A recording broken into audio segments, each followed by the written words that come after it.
3 दिसंबर को पाकिस्तान के सियालकोट में श्रीलंका के एक नागरिक को ईश निंदा के आरोप में मार डाला गया। इमरान सरकार ने आरोपियों को सजा देने का ऐलान भी किया, लेकिन अब उन्हीं की सरकार में मंत्री परवेज खटक ने कट्टरपंथियों की हिमायत करते हुए इस हत्याकांड में शामिल आरोपियों का बचाव किया। परवेज खटक ने एक ऐसा बयान दिया है जिससे पूरी दुनिया पाकिस्तान की मजम्मत कर रही है। हड्डियों का चूरा बनाया, बीच चौराहे पर जलाया।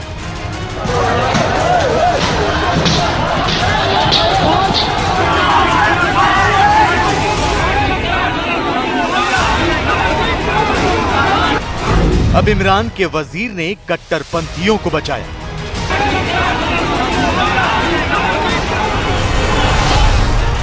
बच्चे हैं, बड़े होते हैं, इस्लामी दीन है, सोच ज़्यादा है, जोश में आ जाते हैं, जज्बे में वो काम कर लेते हैं। 3 दिसंबर को पाकिस्तान के सियालकोट में एक श्रीलंकाई नागरिक को कट्टरपंथियों की भीड़ ईश निंदा के आरोप में सजाए मौत देती है।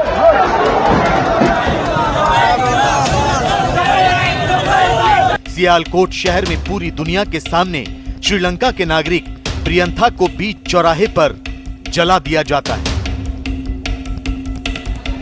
उन्मादी नारों के बीच कट्टरपंथी अपने इस कुकृत्य पर दम भरते नजर आते हैं। कोई सेल्फी लेता दिखता है तो कोई इस हैवानियत का वीडियो बनाता नजर आता है।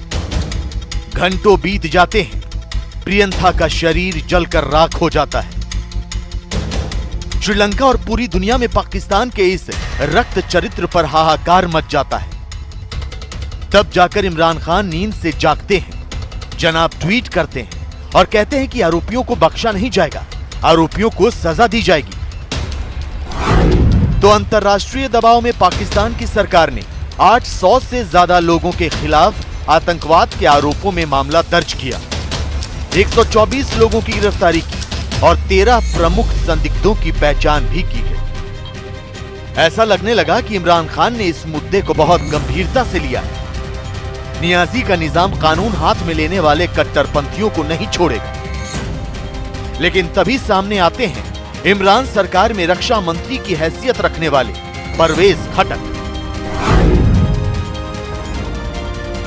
80 के दशक में अपने राजनीतिक सफर की शुरुआत करने वाले परवेज खटक पाकिस्तान की सियासत का एक जाना पहचाना चेहरा है।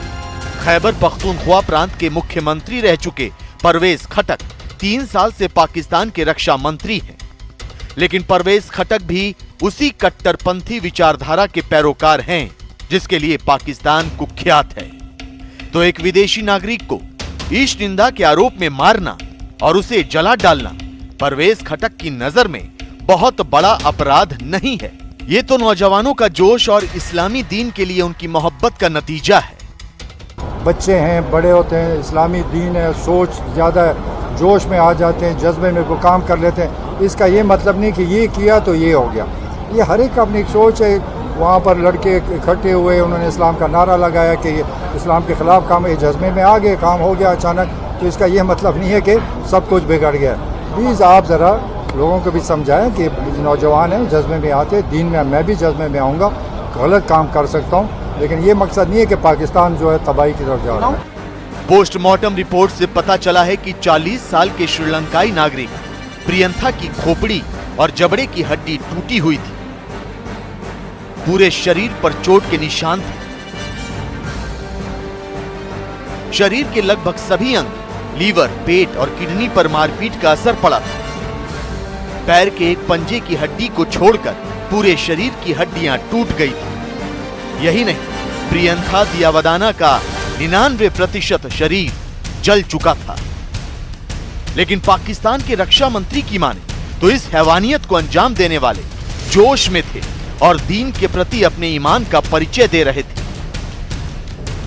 पाकिस्तान के रक्षा मंत्री परवेज खटक ने तो यहां तक कह दिया कि इस वारदात की जिम्मेदारी सरकार की नहीं। वो होता है, आप जब स्कूल कॉलेज में थे, आप जज्बा था आपने? था कि नहीं था? ये ना कहें, मुझे पता है कि हम पागल होते थे जब हम जवान होते थे, लड़के होते थे, कुछ भी करने को तैयार होते थे।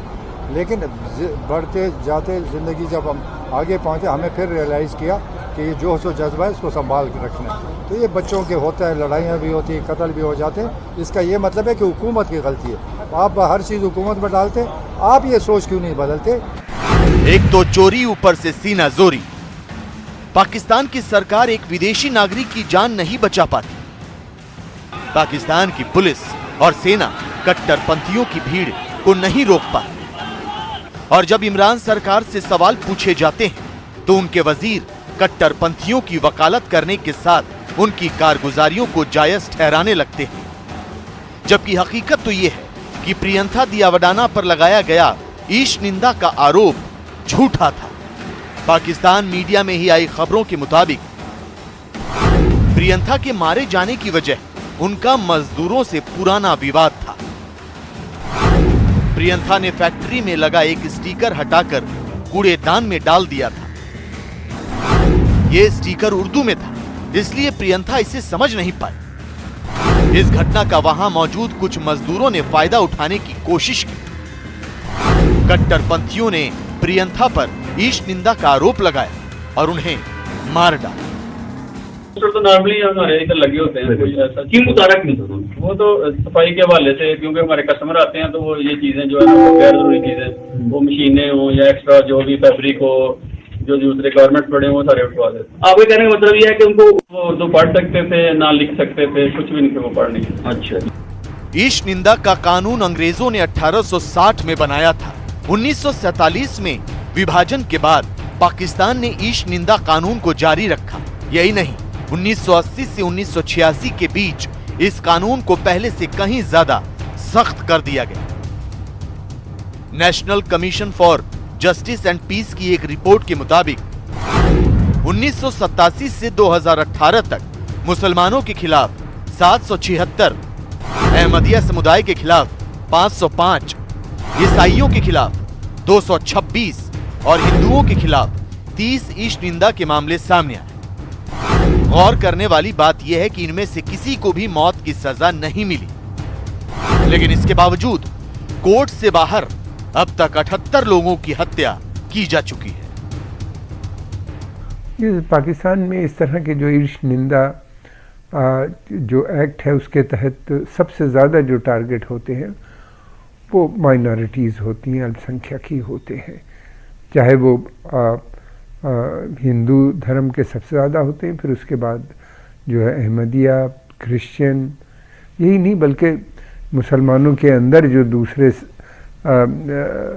सेक्ट्स हैं जैसे शिया है या सूफी सेक्ट्स हैं, उनको भी टारगेट वहाँ पे किया जाता है।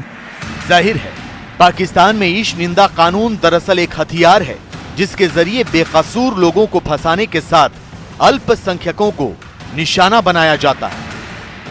लेकिन श्रीलंकाई नागरिक को जिस तरह कट्टरपंथियों की भीड़ ने पूरी दुनिया के सामने मौत की सजा दी, उसके बाद से पाकिस्तान इस कानून को लेकर कटघरे में खड़ा है। पाकिस्तान की हुकूमत को जवाब देते नहीं बन रहा और इमरान के वजीर ही उनकी परेशानी बढ़ाने का काम करते नजर आ रहे हैं। और अब बात भारत और रूस के बीच मैत्री संवाद की।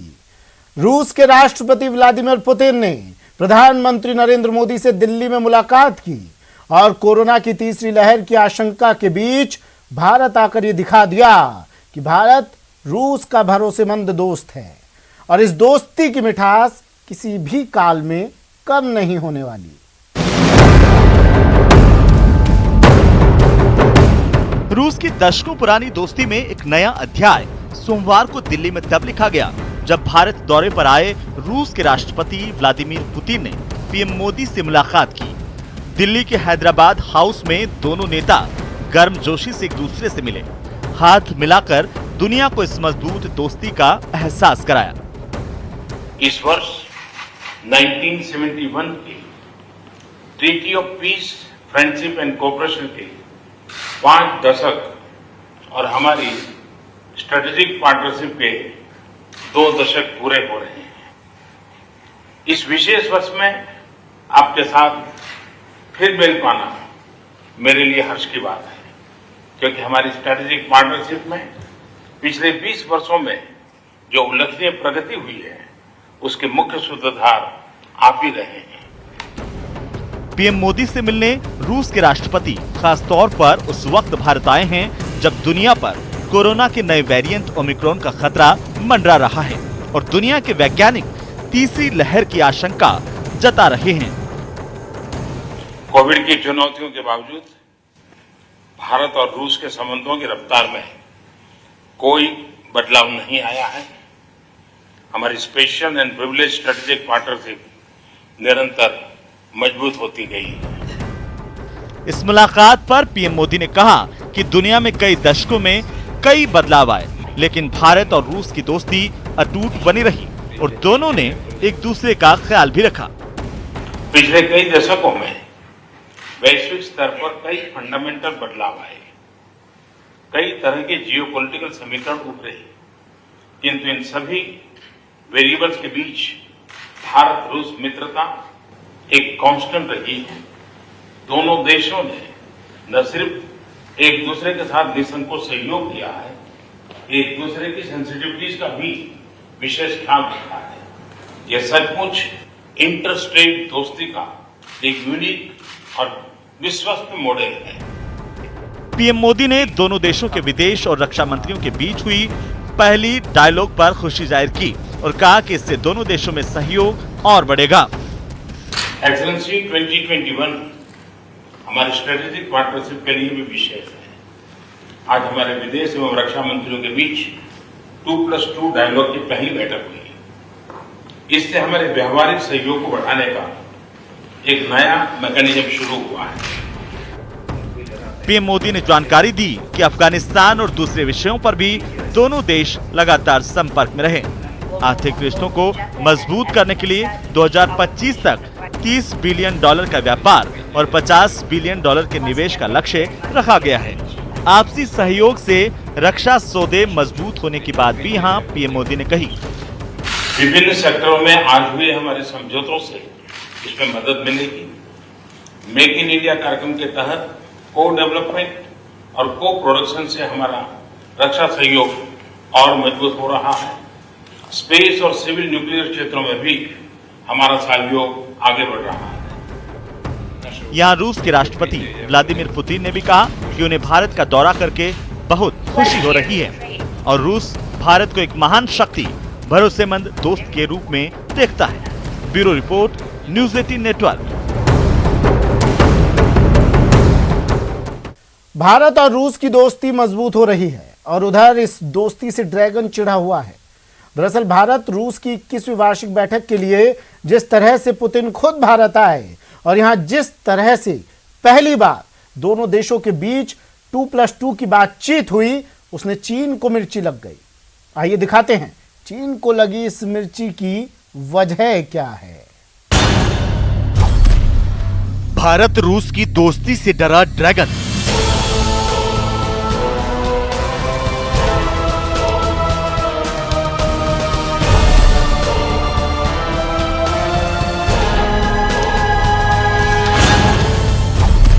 हिंद प्रशांत क्षेत्र में चीन हुआ बेदम।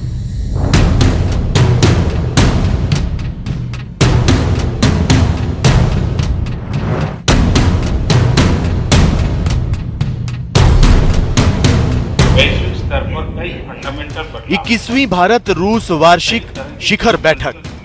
इस बैठक में हिस्सा लेने के लिए रूस के राष्ट्रपति व्लादिमीर पुतिन भारत आए। प्रधानमंत्री नरेंद्र मोदी से मुलाकात की। पुरानी दोस्ती को नया आयाम देने की कोशिश हुई। आपसी सहयोग को बढ़ाने पर बात हुई। रक्षा के क्षेत्र में संबंधों को मजबूत करने की कवायद हुई। भारत और रूस के विदेश मंत्रियों के बीच संवाद हुआ। पहली बार रूस के साथ 2+2 बैठक हुई, लेकिन भारत और रूस की नजदीकियों से चीन को मिर्ची लग गई। भारत के खिलाफ चीन के कान भरने वाले ड्रैगन के सीने पर सांप लौटने लगे। दरअसल भारत और रूस के बीच 3 अहम समझौते हुए। पहला समझौता हुआ क्लाशनिकोव सीरीज के छोटे हथियारों के निर्माण पर। दूसरा समझौता हुआ इंडो रूस राइफल्स प्राइवेट लिमिटेड के माध्यम से 6 लाख AK-203 असॉल्ट राइफल की खरीद पर। और तीसरा समझौता हुआ 2021 से 2031 तक सैन्य तकनीक के सहयोग। इन तमाम समझौतों में सबसे खास है 6 लाख असॉल्ट राइफल की खरीद, जिसका सबसे अहम पहलू यह है कि 5100 करोड़ रुपए की लागत से इन 6 लाख असॉल्ट राइफल का उत्पादन देश में ही होगा। उत्तर प्रदेश के अमेठी में ये राइफल बनाए जाएंगे, जिससे न सिर्फ एलओसी बल्कि चीन से लगती सीमा यानी कि एलएसी पर भी भारतीय सेना की ताकत में इजाफा होगा। AK सीरीज की अत्याधुनिक असॉल्ट राइफल AK-203 से भारतीय जवान लैस होंगे और किसी भी चुनौती का मुंहतोड़ जवाब दे पाएंगे। सबके साथ दोस्ती, हमारी दोस्ती अमेरिका के साथ बन गई है पक्की डिफेंस पार्टनर, रशिया के साथ डिफेंस पार्टनर, फ्रांस के साथ, इजराइल के साथ, यूएई के साथ, जापान के साथ। तो वो कह रहे हैं मल्टीलैटरलिज्म, मैं उसको कहूं जैसा इंद्रधनुष होता है, 7 रंग होते हैं उसमें, वो भारत का फॉरेन पॉलिसी है कि हम अभी बढ़ गए आगे और हम सबके साथ दोस्ती रखेंगे। दुश्मनी हमारी किसी के साथ नहीं है, लेकिन चीन को हम संभालने करेंगे, इसलिए क्वाड वगैरह पैक्स और हो रहे हैं, और FCO में भी हम हैं रशिया के साथ, चाइना के साथ, जिसमें पाकिस्तान भी है। वैश्विक स्तर पर कई फंडामेंटल बदलाव आए। रूस के राष्ट्रपति का भारत दौरा कई मायनों में खास है। बदलते वैश्विक समीकरण के बीच व्लादिमीर पुतिन का एक दिन के लिए ही सही, लेकिन भारत आना संकेत है कि रूस भारत से अपनी दोस्ती निभाता रहेगा। भारत और अमेरिका के बीच संबंधों का रूस से दोस्ती पर कोई असर नहीं पड़ेगा। यही नहीं, भारत रूस की सालाना बैठक में air defence missile system S-400 की समय पर आपूर्ति को लेकर भी चर्चा हुई। दोनों देशों के बीच S-400 को लेकर हुई डील जल्द ही मुकम्मल होगी। डिलीवरी शुरू हो चुकी है और इसे अंजाम तक पहुंचाना बाकी है। Well, S-400 deal doesn't have only symbolic meaning.